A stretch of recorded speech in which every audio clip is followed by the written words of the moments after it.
To start, I want to say I think we all agree on the need for qualified individuals in government.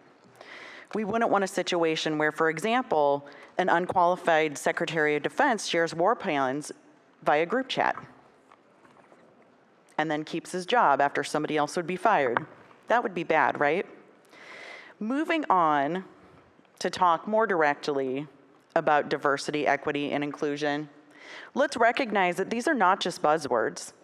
They're the foundation of fairness, progress, and opportunity in our communities. And unfortunately, Republicans are once again taking local control away from our communities in the name of a culture war. Today's bill is straight out of the Project 2025 playbook, and it's an attack on the very principles that make our communities stronger. We elect our county supervisors, mayors, and city council members to represent us and make decisions that best reflect the needs of our communities. They are accountable to us, the people. They, not state legislators in far-off offices, are in the best position to determine whether a diversity, equity, and inclusion office is necessary.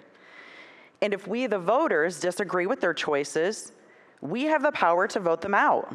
That's how democracy is supposed to work. At its core, a lot of DEI training simply teaches us to treat one another with respect.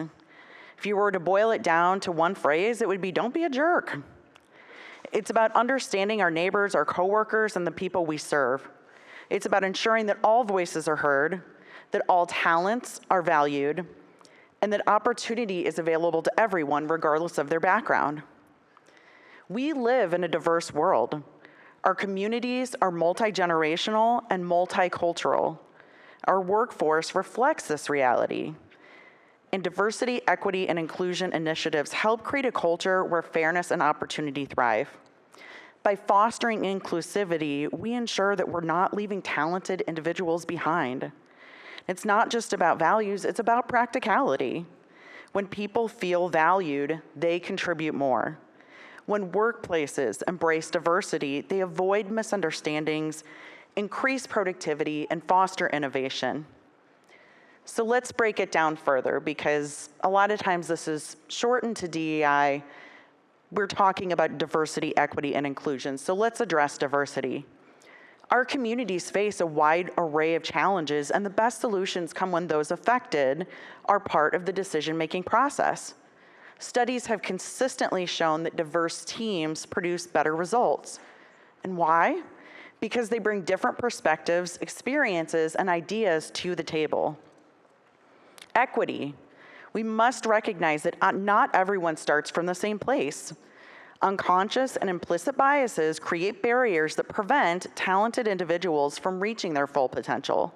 And by addressing these barriers, we ensure that the best ideas and the brightest minds, regardless of race, gender, or background, can contribute to our society. And inclusion. We should all embrace the idea that Iowa is a place where everyone can succeed.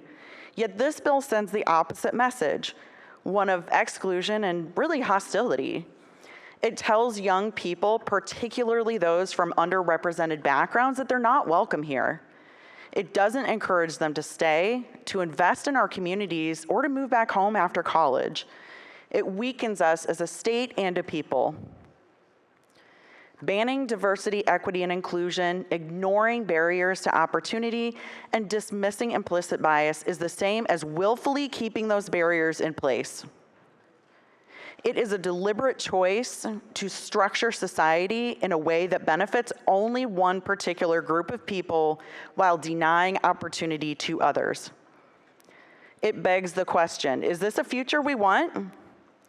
A future where qualified people are left out because of factors outside of their control?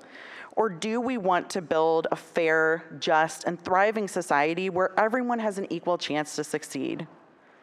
The answer should be clear. Let's stand up for local control. Let's stand up for fairness. And let's stand up for the values that make our communities stronger. Let's stand up for a diverse, equitable, and inclusive Iowa. Vote no on this bill.